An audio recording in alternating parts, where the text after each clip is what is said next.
Welcome back to Metal of Honor. I'm Yidna. This video is going to show you one of the most simplest, easiest to pick up techniques for jewellery making that you can get. Doesn't get much simpler than this. I'll explain myself throughout the video, what's going on. If you're new to the channel, thanks for tuning in. Stay tuned for lots more projects like this and other projects that have already been made that I've taught you how to do. If you're returning and you've already seen more of my videos, can't believe you're back, you must be bored. But yeah, please enjoy this one. Really appreciate all the likes, subscribing, or any comments or questions that you want to ask, please put down below. I pretty much answer everything. Yeah, thanks again. I hope you enjoyed the video. So this is 3mm thick perspex. At the time of doing this video, I only had the black. For the next video, which is going to lead on to this, we're just going to be taking this to the next level for your ideas. I did order some 4mm clear perspex, which makes things a little bit easier. So this black stuff, I'm just putting a bit of masking tape on, just so that when I put the stencil on, I can see my black pen on the masking tape rather than black pen on black perspex, which isn't great, but that is all that I had laying around to do this video. It doesn't affect the video for what this one is. So this is just a starter. Obviously you can see I'm doing a hexagon for the first one, but this technique, it's something that until like a few weeks ago I completely forgot about. I found a little key ring that my son, that's literally it's going to be 19 next week, I had him on the bench when he was 5 years old, actually making this little triangle key ring.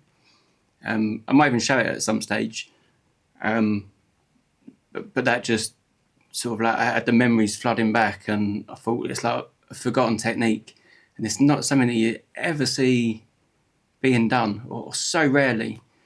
And then about a week after that, I done a little tester just to see how I thought like the video might go, just to see if I remembered how to do it, because it's so simple though. But yeah, as soon as I'd seen that, I'd actually gone on one of the suppliers and see that Durston's actually making a silhouette shape tool that presses different shapes into a dome, but it was like £350 or something, or 330 quid plus VAT. But this is pennies to do this. Just a bit of perspex, which doesn't cost a lot, and just an old bit of leather belt, or leather offcut or something. It's such a good technique, and I thought I've got to share this. It's just a nice way of just putting a lot more depth into a simple shape. But it's going to be easy for you to try this. You're not going to need extreme tools or anything of the like. It's just so simple for not much money, apart from your metal materials. You'll see, you would have seen the thumbnail. You see I've done a couple of copper ones as well. But yeah, this will open up a whole 3D look of, especially if like some of your pieces just got like slightly too much like of just that flatness, just very linear pieces. It just puts a whole nother sort of depth of field into any piece that you're making. But the key with, like, I'm using, I think that's a number 4 saw blade on this, so quite thick you can get away with on the perspex, because it doesn't need to be super neat, but it's a lot easier for cutting the perspex though. If you go too fast and then stop for a breather or to change an angle, when you go quick, the perspex will actually melt, and then your saw blade will be literally stuck where it is, and you won't get it out. So just easy and steady, exactly the same speed as what I'm doing. If I was going any faster on this and done a pause at the corner to sort of edge the blade around and sort of come forward, it would have literally stuck tight and just held in place. yeah, it's just take it easy. You can see this one's a hexagon, and like when you see the final result, which you would have seen in the thumbnails, it's just a case of wherever your own imagination is going to take you. Like you could do, like on the actual stencil, you could do some of the ones that are like a lot smaller hexagons. Maybe do 6 or 7 of them, maybe 10. By the time you've pressed them, pierced them out, or just snipped them out and filed up, you could put them all together. Maybe make a little silver bumblebee sort of thing and put on solder on top as well. There's so many things you can do with this. But yeah, so I was quite looking forward to doing this, and it's only a short video compared to some of my other tutorials. But yeah, I really hope you ever give this a go. All the silver sheet in this video is 0.5 or 0.55 millimeter. Sorry. The same with the copper. It's just a bit of 0.55 copper sheet. For this part, if you want a crisper corner, by all means, if you've gone off a little bit on the saw blades, you can straighten up just some of those edges. It might help you out later for when it comes to doing like your snipping, like down the sides, or piercing if you're going to cut it. Something else you could do here as well, where you got the sort of like main shape that you've pierced out, you could even just file off that corner. So instead of it being like a right angle, it can sort of bring it, sort of soften it a little bit more. But all those things it can add to it. But the next video is actually going to be, like I say, it's going to be this, but to the next level. So it's basically like about making an actual die that you could possibly reuse a few times. But you'll see that one when it comes out. That will be the next video. So you see that for that one, for the hexagon that I've done for the initial perspex cut, I'll just take it down a couple. You'll see when it presses in the sort of dome edges, like that nice chamfer that it puts in. Bearing in mind, when you press it down, it's not like a normal doming punch where it'll mostly stay the same thickness of sheet all the way around. The actual wall is going to be kind of, because you're just pushing that central shape downwards, and that is going to stretch those edges. So those little bits will actually become a little bit thinner in the width. But like I say, you can see I've done 2 sizes down. If you wanted more of a higher wall, you could use a bit of leather that's bigger, so it just about goes in the hole. That will give you a steeper, flatter wall around the edge. And even for the depth that I actually pressed this in, you might just want it slightly more shallow, and it's a case of just stopping when you feel like the right time. And again, just like some snips on here. I think the next video I'll use just a little length of like an old belt that eventually broke, but most of it's quite good to use for things like this. I think this bit of leather was off a pair of shoes as like the tag, like when you get like the new tag on a new pair of like boots. I think this was off some Timberland boots that I got, and it just come attached to it and just cut it off. And I'm such a hoarder, I just don't throw anything away, but especially like little leather offcuts, things like that, you never know when they're going to be useful. You see me resting on my peg quite a bit, just putting a bit of leather on there just for resting things, just to try and scratch things as little as possible. So for this first press, I'll put it on. You see I'm using my normal sort of 1 ton or whatever it is, little bench press, just as a little starter to show you one way of actually doing it. But what I prefer to do is this way, just on like my small little jeweller's anvil. Masking tape's just to secure it in case it wants to jump up. If you're going really quick, like to sort of get a piece done, or you're working, or like if you're a fast worker anyway, this will just keep it in place so you can just keep going. But yeah, you will notice as well, as you push that in, especially like where you, most of the time you're going to be starting off with a bit of square or a bit of rectangle, depending on what shape you're doing. Of course, all these offcuts can be kept remelted, and you can just mill out a new bit of sheet, sort of no problem at all. But this is the way I prefer to do it, actually on the anvil with a punch and to hammer it in. Some of the shapes later that you'll see, you will move the punch around a little bit, because it's not like you've got a hexagon punch.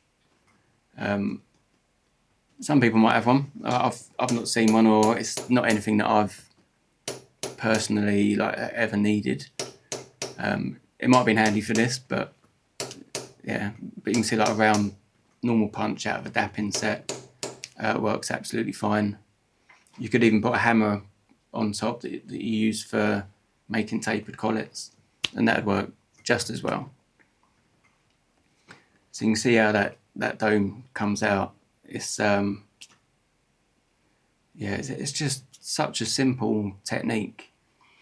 The only thing that you will go wrong now and again is if the actual perspex cracks. So this is just a steel hammer, just for knocking down that, like the edge of that square where it sort of ripples up a little bit in sort of various angles. You could use a rawhide even, just for tapping it down.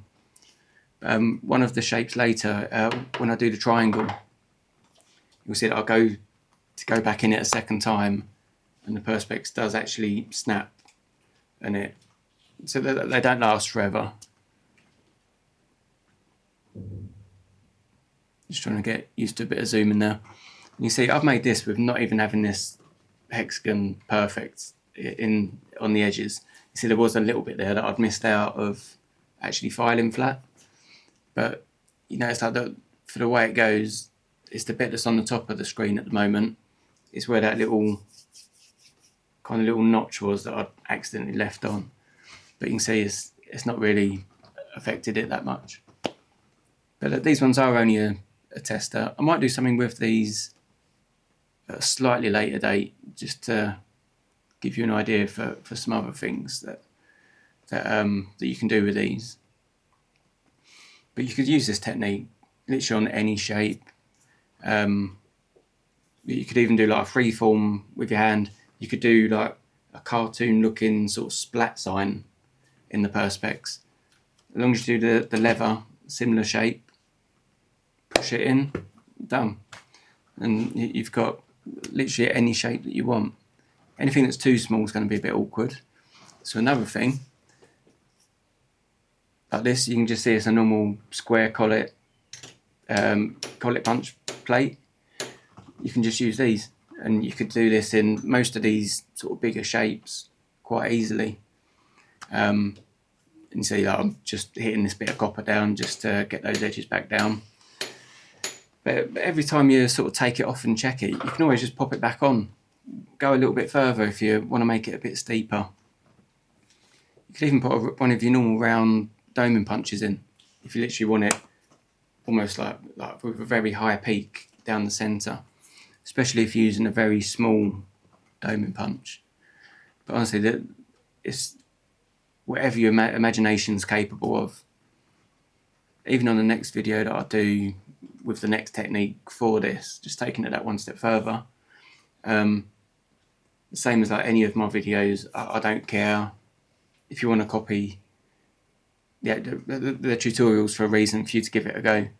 So even if you want to make 100 things of what I've done as these simple little designs for these projects, you're more than welcome to replicate it and make money for yourself out of it. It's not something that sort of bothers me. But yeah, just give these a go. Honestly, it's so simple. So obviously this bit is limited to what shape collet punch blocks that you've got. And the same, if you've got some like the bigger round ones, instead of using a normal doming punch, because this is the alternative of doing a doming punch, but for shapes that you can't buy a doming punch for. But yeah, so of course you are limited to the shapes that you have in your workshop. But if you need a square like this, you can just cut it out of the perspex. It's not going to be a long job, and it's going to be very quick. So that very first, obviously these ones I've not had to make cut the perspex out, but that very first one, you see in real time how long it takes to cut out some random shape. But yeah, and see like this bit of copper, I've just used the snips on this. But you can pierce it out with a saw frame, whatever you want to do. You can, they normally look quite, especially something like the square like this, that kind of looks a bit cushion sort of shaped, rather than a crisp, like proper square. When it comes to filing these up, you could even just file like the corners off a little bit, just sort of make that a bit of a feature. And again, for this one, just going in with the oval. And again, you can take this as far as you like. You could even do one of these on, say, like the main, like the biggest 6 of these. You could even drill a hole through the centre of all of them, rivet them all in the middle, or put a stone in the centre, but literally lay them all inside each other. So it's like lots of shapes all within each other. I say, you just got to use your imagination a bit, and you'll be able to come up with all sorts of things. Actually, this copper was about 0.7mm sheet. It was it's the silver versions that are 0.55mm. I can't remember what metal gauge that's in, but there'll be a conversion if you want to work that out. So the reason I use copper was because I've got loads of bits of copper sheet laying about, and it's cheap as well, and I thought I might as well use it. So you see that one I'd taken out, and I just wasn't quite happy with that little part. So again, that's just knocking down the outside wall thickness. And of course, any of these shapes, you could do it in the perspex and do 2 of, and even solder them like back to back. So like I said, even if you wanted to do a freeform shape, even if you wanted to do like I said, like a cartoon sort of splat shape, if you wanted to make a back part of that, you'd use the reverse, you'd use the opposite side of the perspex for that. Because if it's a freeform shape, you're not going to get the actual top section in to make like identical, like reverse image. So you would need to use the opposite side. So that's the one thing to remember. So you can see this one being the triangle. On this bit, it's like I've said in all the videos, if I make a mistake or do something that's not quite right, I'm going to leave it in, just so you can see different things that can go wrong. But at the moment, you see that I've hit it all through, getting the nice triangle shapes there. In a way as well, on some of this, if you're just going in for it once, you could even do a little blob of super glue in the centre and put the leather on, let it set or let it dry, and then go through. You can see again, just using the hammer just to do this, just to flatten that bit of silver. But what I didn't notice straight away was when I'd done that, I actually cracked the perspex a little bit, and you can't even see it here. It'll be underneath the masking tape. Of course, this is zoomed in, it's all big, but when it's in front of you, it's only about just under 2-inch square. But when I actually look at the dome, I realised that I wanted to take it just a little bit further. So because I generally won't use masking tape, because it's already got that main triangle, especially the 3 sides, the 3 straight parts, well, yeah, the sides, I'll just put it back in the plastic. But what I didn't notice was when I actually done this, this is when the perspex actually snaps in half. And even now, I didn't realise until, if you can see it's already snapped, but by this time it's got an alright shape.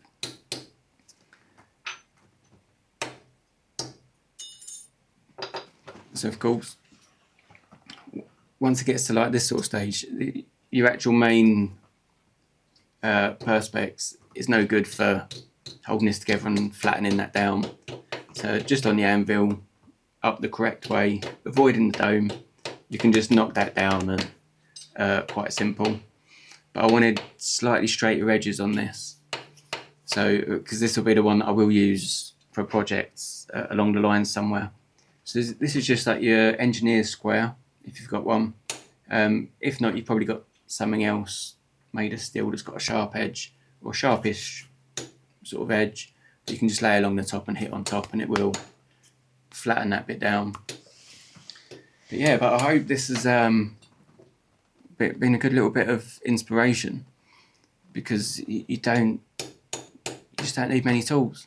They say what we use, like a piercing saw for the perspex, bit of masking tape, the sheet, some shapes in the leather you might need a sharp knife instead, a pen for marking out, and just your hammers.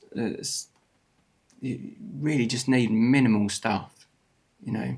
Imagine even these triangles, you could do 10 of these and just do like a pilot hole in the top corner and just thread a chain for all of them, with them all sitting next to each other after they've been filed up and satin finished or polished, whatever you want to do with them.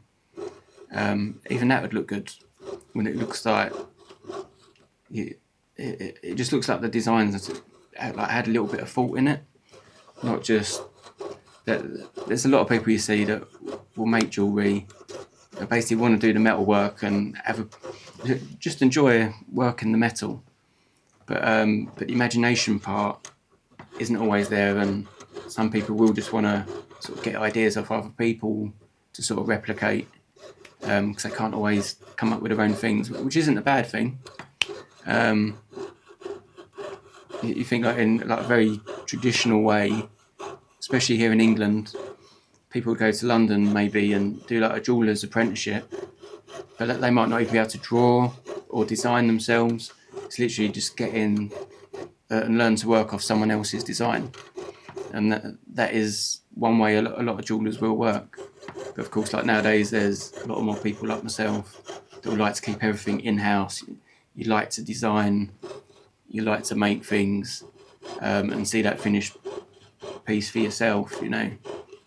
So it's not always a bad thing to copy some people's ideas to a certain extent.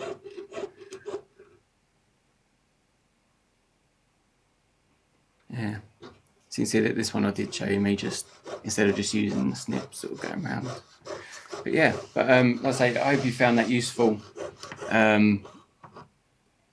Even if you need to buy a little bit of perspex off Amazon or something, you're probably only looking at like £3 or £5 or something, maybe £10 tops, because you can only buy an A4 sheet in a certain size. But yeah, I'm going to leave you there, and like you can see the 4 shapes together, they look quite special in a way for something that's so simple. But yeah, I'm going to leave you there.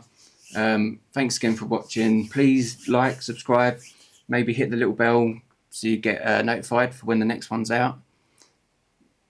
Because yeah, it'll be quite. If you've enjoyed this one, the next one will be quite interesting for you, because it's using 2 dyes at the same time for one piece. If that doesn't make sense, that's good. Just have to come back and watch it. But yeah, I'll leave you there. Thanks for watching again, and I'll see you next time. Take care.